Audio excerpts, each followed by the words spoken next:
नमस्कार दोस्तों, स्वागत है आप सबका हमारे हिंदी ज्ञान बोध चैनल पे। दोस्तों, हम 2000 प्रश्नोत्तरी की सीरीज़ कर रहे थे, तो अब तक हमने 1400 प्रश्नों के ऊपर मॉक टेस्ट लगा लिया था। अगर आपने नहीं लगाया है तो लगा सकते हैं, मैंने अलग से प्लेलिस्ट बना दी है। तो आज हम 401 से 450 यानी आज भी 50 प्रश्न के ऊपर मॉक टेस्ट करेंगे। तो चलिए ज़्यादा समय बर्बाद ना करते हुए आज का मॉक टेस्ट शुरू करते हैं। प्रश्न आपके सामने है, कितने शहरों में कितनी बार किसकी रचना है। ये 4 विकल्प दे रखे हैं, आप विकल्प को खुद से पढ़िए और इसका उत्तर बताइए। मैं विकल्प को नहीं पढ़ूंगी। तो इस प्रश्न का उत्तर बताइए। ये भी बताना है आपने कि किसकी रचना है, किस विधा की रचना है और इस रचना का प्रकाशन सन। तो आज हम 50 प्रश्न करेंगे। 50 प्रश्न 100 प्रश्न के बराबर होंगे ये प्रश्न। तो हम पूरी डिटेल से इनको आज पढ़ेंगे। तो इस प्रश्न का जो सही उत्तर है, कितने शहरों में कितनी बार, ये ममता कलिया की है। और किस विधा की रचना है, तो ये एक आत्मकथा है। कब की है, तो ये 2011 की है। ये भी आपने ध्यान रखना है। अगला प्रश्न है, 10 द्वार से सोपान तक का प्रकाशन सन क्या है। अब इस प्रश्न का उत्तर बताइए। 10 द्वार से सोपान तक का प्रकाशन सन क्या है। तो उम्मीद है इस प्रश्न का उत्तर सभी को पता होगा। 1985 कब की है, 1985 की है। और किस कवि की है ये रचना, तो ये है हरिवंश राय बच्चन की। किस विधा की रचना है, तो ये एक आत्मकथा है। ये भी आपको पता होना चाहिए। अगला प्रश्न, टुकड़े टुकड़े दास्तान किसकी आत्मकथा है। अब इस प्रश्न का उत्तर बताइए। टुकड़े टुकड़े दास्तान किसकी आत्मकथा है। तो ये 4 विकल्प दे रखे हैं। ये किसकी है आत्मकथा, तो ये है अमृतलाल नागर की आत्मकथा है। कब की है ये आत्मकथा। टुकड़े टुकड़े दास्तान का प्रकाशन सन क्या है, 1986 की है। ये भी आपको पता होना चाहिए। अगला प्रश्न है, गर्दिश के दिन किसकी रचना है। अब इस प्रश्न का उत्तर बताइए। गर्दिश के दिन, जल्दी से फटाफट बताइए। गर्दिश के दिन किसकी रचना है, तो ये कमलेश्वर की है। किस विधा की रचना है गर्दिश के दिन, ये भी पता होना चाहिए आपको, क्योंकि पूछे जाते हैं एग्जाम में प्रश्न। रचनाएं देके किस विधा से हैं पूछ ली जाती हैं। तो ये गर्दिश के दिन एक आत्मकथा है। अगला प्रश्न, मुक्तिबोध की आत्मकथा किसने लिखी। मुक्तिबोध की आत्मकथा किसने लिखी, इस प्रश्न का उत्तर बताइए। मुक्तिबोध की आत्मकथा लिखी है इन 4 विकल्प में से विष्णुचंद्र शर्मा ने। विकल्प ए सही उत्तर होगा। कब की है ये मुक्तिबोध की आत्मकथा, तो ये 1984 की है। ये भी आपको पता होना चाहिए। अगला प्रश्न है, डॉक्टर नागेंद्र का इनमें से कौन सा यात्रा वृत्तांत है। अब हमने इन 4 विकल्प में से 4 रचनाएं दी गई हैं 4 विकल्प में, तो हमने डॉक्टर नागेंद्र का यात्रा वृत्तांत छाट के बताना है। और ये 4 विकल्प में जो रचनाएं दी गई हैं ये भी आपको पता होना चाहिए, क्योंकि एग्जाम में पूछी जाती हैं। तो डॉक्टर नागेंद्र की जो यात्रा वृत्तांत है वो है तंत्रालोक से यंत्रालोक तक। कब की है ये, 1968 की है। और अपोलो का रथ कब की है, 1975 की है। किसकी है ये रचना अपोलो का रथ, तो ये श्रीकांत वर्मा की है। आखिरी चट्टान, तो ये है 1953 की। और आखिरी चट्टान किसकी है, तो ये मोहन राकेश की है। चीड़ों पर चांदनी, चीड़ों पर ऐसे आएगा, चीड़ों पर चांदनी है निर्मल वर्मा की। और इसका प्रकाशन सन है 1964। ये भी आपको पता होना चाहिए। तो चलिए अगला प्रश्न करते हैं। जहाँ फव्वारे लहू रोते हैं, ये किस विधा की रचना है। अब इस प्रश्न का उत्तर बताइए। जहाँ फव्वारे लहू रोते हैं किस विधा की रचना है, ये बताना है आपने। और किसकी रचना है ये भी पता होना चाहिए, और इसका प्रकाशन सन भी पता होना चाहिए। तो ये एक यात्रा वृत्तांत है। किसकी है ये रचना, जहाँ फव्वारे लहू रोते हैं, तो ये नाशिरा शर्मा की है। कब की है ये, तो 2003 की है। ये भी आपको पता होना चाहिए। अगला प्रश्न, नए पुराने झरोखे किस विधा की रचना है। अब इस प्रश्न का उत्तर बताइए। नए पुराने झरोखे किस विधा की रचना है? किस विधा की रचना है ये बताना है आपने, किस कवि की रचना है ये भी पता होना चाहिए, और उसका प्रकाशन सन भी पता होना चाहिए। तो नए पुराने झरोखे एक संस्मरण है, विकल्प ए सही उत्तर होगा। और किसकी है ये रचना? हरिवंश राय बच्चन की है। कब की है? 1962 की। ये आपको ध्यान रखना है। अगला प्रश्न है, मैंने स्मृति के दीप जलाए किसकी रचना है? अब इस प्रश्न का उत्तर बताइए। मैंने स्मृति के दीप जलाए, तो ये है इन चार विकल्प में से मैंने स्मृति के दीप जलाए, तो ये है रामनाथ सुमन की रचना है। किस विधा की रचना है मैंने स्मृति के दीप जलाए? तो ये एक संस्मरण है। कब की है? 1976 की है। अगला प्रश्न, पलाट का मोर्चा किस विधा की रचना है? अब इस प्रश्न का उत्तर बताइए। पलाट का मोर्चा, पलाट का मोर्चा किस विधा की रचना है? तो ये एक रिपोर्टाज है। विकल्प सी सही उत्तर होगा। पूछा गया है प्रश्न में कि किस विधा की रचना है, तो ये एक रिपोर्टाज है। और किसकी रचना है पलाट का मोर्चा? तो शमशेर बहादुर सिंह की है। ये भी पता होना चाहिए। कब की है? 1952 की है। ध्यान में रखिएगा, महत्वपूर्ण है। अगला प्रश्न है, मौत के खिलाफ जिंदगी की लड़ाई किसकी रचना है? मौत के खिलाफ जिंदगी की लड़ाई, इस प्रश्न का उत्तर बताइए। ये भी बताइए कि किस विधा की रचना है ये, और किस लेखक की है ये रचना, ये भी पता होना चाहिए। तो मौत के खिलाफ जिंदगी की लड़ाई है शिवदान सिंह चौहान की, और ये एक रिपोर्टाज है। विकल्प ए सही उत्तर होगा। अगला प्रश्न है, साहित्य देवता किस विधा की रचना है? इस प्रश्न का उत्तर बताइए। साहित्य देवता किस विधा की रचना है? तो साहित्य देवता एक हिंदी का गद्य काव्य है। विकल्प ए सही उत्तर होगा। ये भी पता होना चाहिए साहित्य देवता का प्रकाशन सन क्या है? 1943। और किसकी है ये साहित्य देवता?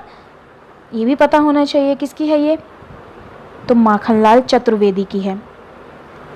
अगला प्रश्न है, चितवन के फूल किस कवि की रचना है? यहाँ पे किस आएगा, किस कवि की रचना है?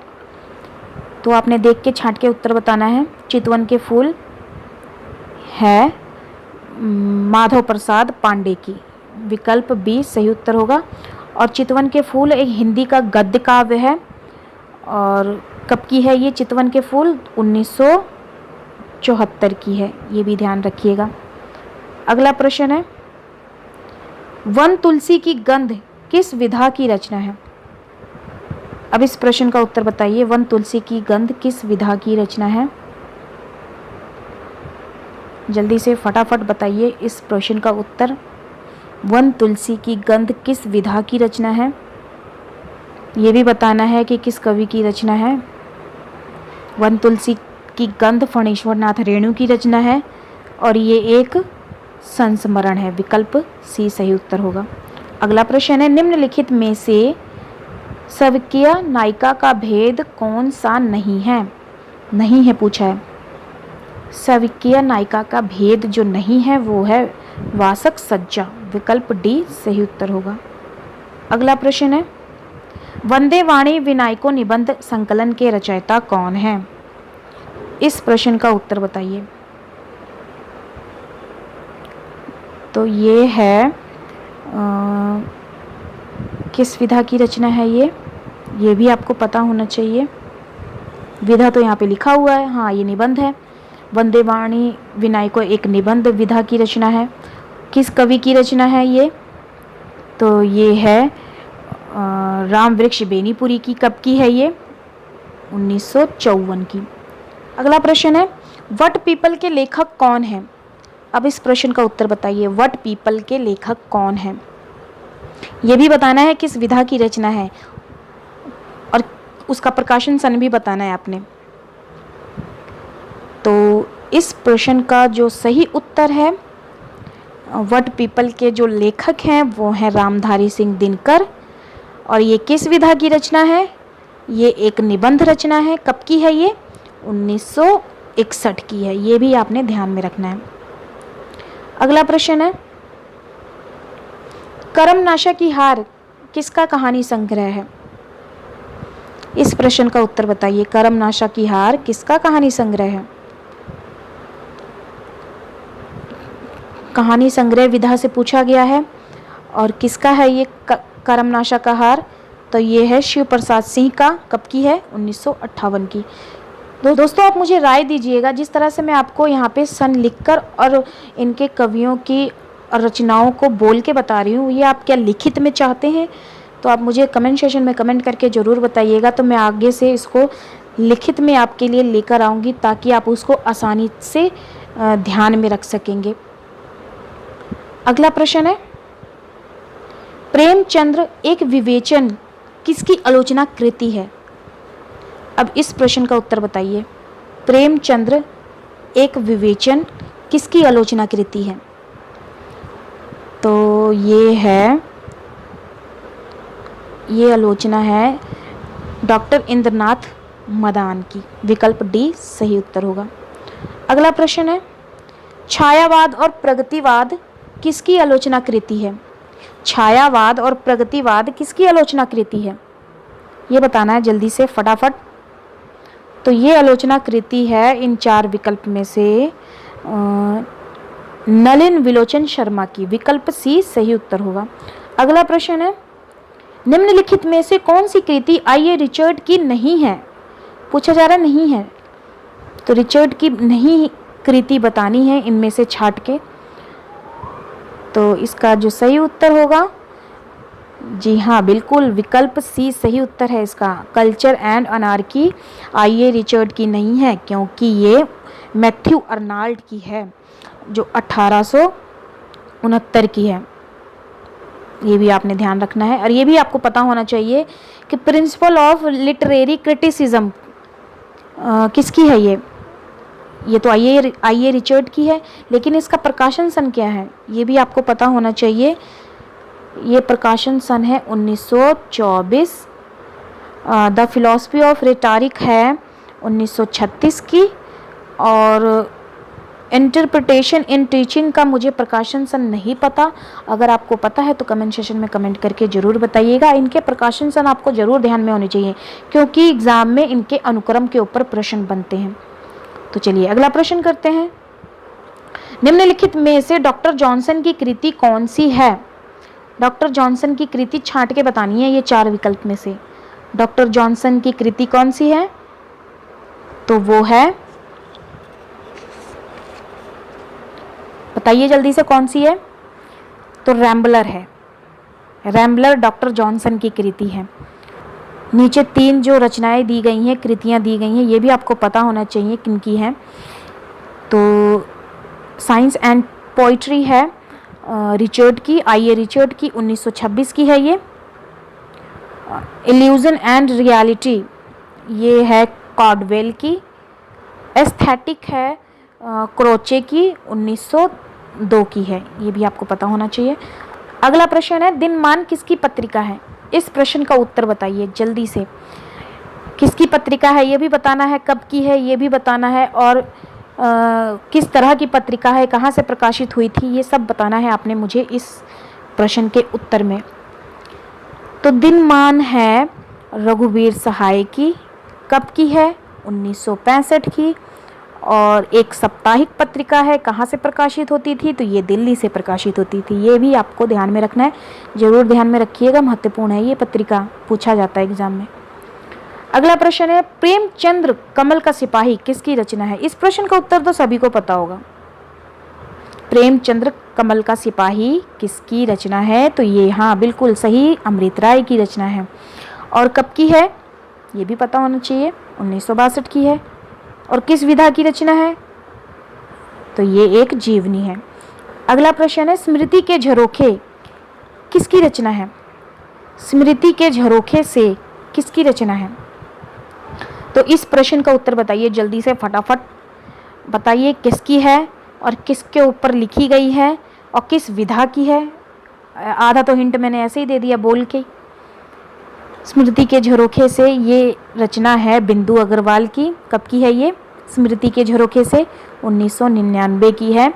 किस विधा की है ये एक जीवनी विधा की है। किसके ऊपर लिखी गई ये जीवनी है? भारत भूषण अग्रवाल के ऊपर लिखी गई ये जीवनी है। ये आपने याद रखना है, महत्वपूर्ण है, पूछा जा सकता है। अगला प्रश्न है, कविता में अलंकारों के प्रयोग का वास्तविक उद्देश्य अतिरंजन नहीं, वस्तुओं का अधिक से अधिक सुनिश्चित वर्णन ही होता है। ये पंक्ति किसकी है? ये 4 विकल्प में से देख के छांट के सही उत्तर बताइए। तो इस प्रश्न का उत्तर बताइए क्या है सही। तो इस प्रश्न का जो सही उत्तर है रामधारी सिंह दिनकर, विकल्प डी सही उत्तर होगा। अगला प्रश्न है दोस्तों, अगर आप हमारे टेलीग्राम चैनल और व्हाट्सएप ग्रुप के साथ जुड़ना चाहते हो तो डिस्क्रिप्शन में मैंने उसका लिंक दे रखा है, आप क्लिक होकर डायरेक्ट जुड़ सकते हैं। वहाँ पे मैं स्टडी मटेरियल के साथ मॉक अपडेट करती रहती हूँ।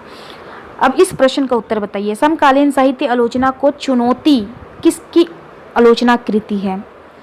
ये आलोचना कृति है, आपने बतानी है, बताइए किसकी है ये। समकालीन साहित्य आलोचना को चुनौती किसकी आलोचना कृति है? तो ये आलोचना कृति है इन 4 विकल्प में से डॉक्टर बच्चन सिंह की, विकल्प ए सही उत्तर होगा। अगला प्रश्न है, दुख ही जीवन की कथा रही, क्या कहूँ आज जो नहीं कही, पंक्ति निराला जी की किस रचना से ली गई है? ये रचना दी गई है, देखिए ये 4 रचनाएं दी गई हैं, इन चारों रचनाओं में से किस रचना में से ये पंक्ति ली गई है, ये आपने बताना है। तो जी हाँ, बिल्कुल सही, सरोज स्मृति से ली गई है ये पंक्ति। तो ये भी बताना है आपने कि ये जो चारों रचनाएं हैं इनका प्रकाशन सन क्या है। ये चारों रचनाएं निराला की हैं, ये तो पता है आपको। इनका प्रकाशन सन, राम की शक्ति पूजा कब की है? 1936 की है। सरोज स्मृति 1935 की है। तुलसीदास 1938 की है और अनामिका 1923 की है। ये आपने ध्यान रखना है। ये चारों रचनाएं निराला की काव्य कृतियाँ हैं, ध्यान रखिएगा। अगला प्रश्न है, भारत भारती किस ग्रंथ की प्रेरणा से लिखी गई हैं? अब इस प्रश्न का उत्तर बताइए। ये PYQ में भी पूछा गया था प्रश्न, PYQ का है ये प्रश्न। इस प्रश्न का उत्तर बताइए, भारत भारती किस ग्रंथ की प्रेरणा से लिखी गई है? तो ये लिखी गई है इन चारों विकल्प में से मुत्सद्देहाली ग्रंथ से प्रेरणा लेके लिखी गई है भारत भारती, विकल्प सी सही उत्तर होगा। अगला प्रश्न है, इनमें से कौन सी कृति प्रतिबंधित रही है? अब इस प्रश्न का उत्तर बताइए, कौन सी कृति प्रतिबंधित रही है? ये 4 विकल्प हैं, देख के जल्दी से उत्तर बताइए। तो झांसी की रानी कृति प्रतिबंधित रही है। मैंने कई जगह पे इसका चिनगारियाँ भी पढ़ा है, तो आप मुझे ध्यान कमेंट सेशन में कमेंट करके ज़रूर बताइएगा कि इसका सही उत्तर क्या होगा। वैसे तो मेरे हिसाब से इसका सही उत्तर है झांसी की रानी, ये इसका सही उत्तर। अगर फिर भी किसी को संदेह है तो कमेंट सेशन में कमेंट करके मुझे ज़रूर बताइएगा। अगला प्रश्न है, सरस्वती पत्रिका सर्वप्रथम कहाँ से प्रकाशित होती थी? इस प्रश्न का उत्तर बताइए। सरस्वती पत्रिका सर्वप्रथम प्रकाशित होती थी काशी से, विकल्प ए सही उत्तर होगा। अगला प्रश्न है, कविवचन सुधा पत्रिका कैसी थी? बताइए, ये भी बताना है किसकी है, कहाँ से प्रकाशित होती थी, उसका प्रकाशन सन क्या है। तो कविवचन सुधा पत्रिका एक साप्ताहिक भी है, पाक्षिक भी है, मासिक भी है। तो ये विकल्प तीनों ही सही हैं, यानी विकल्प डी सही उत्तर होगा। और कविवचन सुधा भारतेंदु हरिश्चंद्र की है। कहाँ से प्रकाशित होती थी? तो ये काशी से प्रकाशित होती थी। कब की है? 1868 की है ये भी आपने ध्यान रखना है। अगला प्रश्न है, असंगत कथन का चयन करें। इस प्रश्न का उत्तर बताइए। असंगत कथन का चयन करना है आपने। ये 4 विकल्प दे रखे हैं, देख के छाट के सही उत्तर बताइए। जल्दी से फटाफट बताइए। तो असंगत कथन का चयन करें, इसका सही उत्तर है गलत बताना है हमने छांट की। तो सही उत्तर है विकल्प सी। शांति प्रिय द्विवेदी महत्वपूर्ण मार्क्सवादी समीक्षक हैं, ये गलत है, क्योंकि शांति प्रिय द्विवेदी कैसे कवि थे? प्रभाववादी समीक्षक थे, मार्क्सवादी समीक्षक नहीं थे। तो विकल्प सी सही उत्तर होगा। अगला प्रश्न है, कवि की अनुभूति का साधारणीकरण होता है, यह मत किसका है? अब इस प्रश्न का उत्तर बताइए। कवि की अनुभूति का साधारणीकरण होता है, यह मत है इन 4 विकल्प में से डॉक्टर नागेंद्र जी का। विकल्प ए सही उत्तर होगा। अगला प्रश्न है, कमेंट सेशन में कमेंट करके जरूर अपने नंबर बताइएगा कि आपने कितने नंबर आज के मॉक टेस्ट में लिए। तो इस प्रश्न का उत्तर बताइए। डॉक्टर नागेंद्र आलोचक किस तरह के आलोचक हैं? रसवादी हैं कि अलंकारवादी हैं कि ध्वनिवादी हैं या इनमें से कोई नहीं है? बताइए इस प्रश्न का उत्तर। तो डॉक्टर नागेंद्र एक रसवादी आलोचक है। विकल्प ए सही उत्तर होगा। अगला प्रश्न है, रास पंचाध्यायी निम्न में से किसकी कृति है? इस प्रश्न का उत्तर तो उम्मीद है सभी को पता होगा। जी हाँ, बिल्कुल सही, नंददास जी की है ये कृति। विकल्प बी सही उत्तर होगा। अगला प्रश्न है, यह ग्रंथ ना तो भाषा के इतिहास के और ना ही साहित्य के इतिहास के जिज्ञासाओं के काम का है। आचार्य शुक्ल का यह मत किस ग्रंथ के संदर्भ में है? अब इस प्रश्न का उत्तर बताइए। किस ग्रंथ के संदर्भ में आचार्य शुक्ल जी ने ये मत दिया है? तो ये मत दिया है पृथ्वीराज रासो ग्रंथ के संदर्भ में। विकल्प ए सही उत्तर होगा। अगला प्रश्न है, बालनाथ का टीला का वर्णन किस ग्रंथ में आया है? अब इस प्रश्न का उत्तर बताइए। बालनाथ का टीला का वर्णन किस ग्रंथ में आया है? तो ये आया है पद्मावत में। विकल्प सी सही उत्तर होगा। पद्मावत किसकी है? जायसी की है। किस भाषा में लिखी गई है? पद्मावत अवधी में लिखी गई है। कब की है? 1540 की है। ये भी आपको पता होना चाहिए। अगला प्रश्न है, किसकी साधना से प्रभावित होकर उड़ीसा के राजा दारिकप्पा और उनके मंत्री डेंगप्पा उनके शिष्य हो गए थे? किसकी साधना से प्रभावित होकर? 4 विकल्प दे रखे हैं, बताइए किसकी साधना से प्रभावित हुए थे? तो ये प्रभावित हुए थे लुईपा से प्रभावित होकर उनके शिष्य बन गए थे। विकल्प डी इसका सही उत्तर होगा। अगला प्रश्न है, दोस्तों अगर आप हमारे वीडियो को थोड़ा सा भी पसंद करते हैं तो वीडियो को लाइक कर दिया कीजिए। आप वीडियो को लाइक ही नहीं करते हैं, ना कमेंट करके हम फीडबैक देते हैं, तो मुझे बहुत बुरा लगता है। तो कम से कम मेरी खुशी के लिए तो आप वीडियोस को लाइक कर दिया कीजिए। मुझे खुशी मिलती है कि मेरे बनाए हुए वीडियोस आपको पसंद आते हैं। मेरी मेहनत कहीं तो रंग लाए, तो जवाब ही नहीं देते हैं, लाइक भी नहीं करते हैं। अब इस प्रश्न का उत्तर बताइए। इनमें से कौन सा विद्वान पृथ्वीराज रासो को सर्वथा अप्रमाणिक नहीं मानता? अप्रमाणिक नहीं मानता कौन सा कवि पृथ्वीराज रासो को? तो वो है इन 4 विकल्प में से कर्नल टांड। कर्नल टांड अप्रमाणिक नहीं मानते हैं।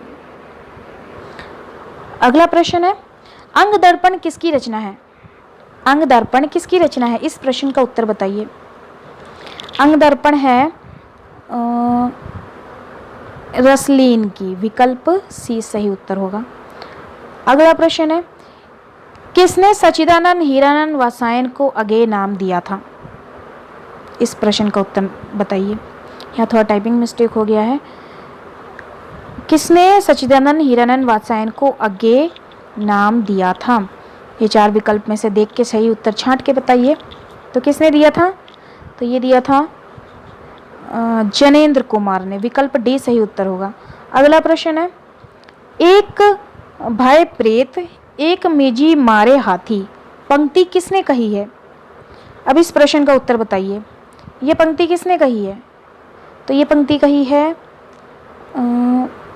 देव ने। विकल्प सी सही उत्तर होगा इसका। अगला प्रश्न है, हिंदी शब्द मूलतः किस भाषा का है? इस प्रश्न का उत्तर तो सभी को पता होगा, ऐसा मुझे उम्मीद है। तो हिंदी शब्द मूलतः फारसी भाषा का शब्द है। अगला प्रश्न है, खींचो न कमान न तलवार निकालो, जब तोप मुकाबले हो तो अखबार निकालो। पंक्ति किसकी है? इस प्रश्न का उत्तर बताइए। यह पंक्ति किसकी है? तो यह पंक्ति है अकबर इलाहाबादी की। विकल्प ए सही उत्तर होगा। अगला प्रश्न है, पीपर पात सरस मंडोला पंक्ति में डोला शब्द है, बताना है आपने डोला शब्द कैसा है। ये विकल्प दे रखे हैं, छांट के उत्तर बताइए। उपमेय है कि उपमान है कि साधारण धर्म है कि वाचक शब्द है? तो ये एक साधारण धर्म है डोला शब्द। अगला प्रश्न है, महादेवी वर्मा की कविताओं के प्रिय प्रतीक कौन है? इस प्रश्न का उत्तर बताइए।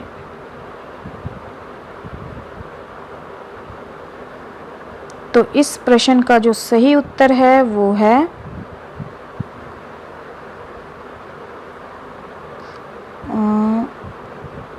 दीपक और बादल। विकल्प बी सही उत्तर होगा। अगला प्रश्न है, बेहया का जंगल किसका निबंध है? इस प्रश्न का उत्तर बताइए। बेहया का जंगल किसका निबंध है? तो ये निबंध है कृष्ण बिहारी मिश्र का। विकल्प डी सही उत्तर होगा। कब का है ये? 1981 का है। ये भी आपने ध्यान रखना है। अगला प्रश्न, कुबेरनाथ राय का निबंध नहीं है। कुबेरनाथ राय का निबंध इनमें से छांट के बताना है जो नहीं है।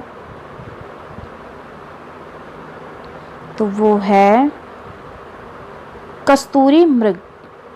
कुबेरनाथ राय का निबंध नहीं है। अगला प्रश्न करते हैं और आज के वीडियो लेक्चर का अंतिम प्रश्न है, उत्तर कबीर तथा अन्य रचनाओं पर केदारनाथ को कौन सा पुरस्कार प्राप्त था? इस प्रश्न का उत्तर बताइए। पुरस्कार से संबंधित प्रश्न 2-3 साल से अब पूछे जा रहे हैं। एक आध दो प्रश्न तो जरूर पूछे जाते हैं। तो ये प्रश्न, इस तरह के प्रश्न भी आपने ध्यान में रखना है और याद करना है।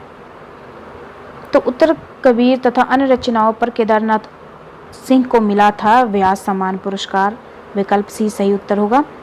तो ये थे आज के 50 प्रश्न। आपके कितने प्रश्न सही हुए मुझे कमेंट सेक्शन में कमेंट करके जरूर बताइएगा और वीडियो को एक लाइक कर दीजिएगा। और आज के वीडियो लेक्चर में अगर आपको किसी भी प्रश्न में कोई संदेह लगता है तो कमेंट सेक्शन में कमेंट करके मुझे अवगत जरूर कराइएगा। तो चलिए फिर मिलते हैं एक नए वीडियो में एक नए टॉपिक के साथ। धन्यवाद।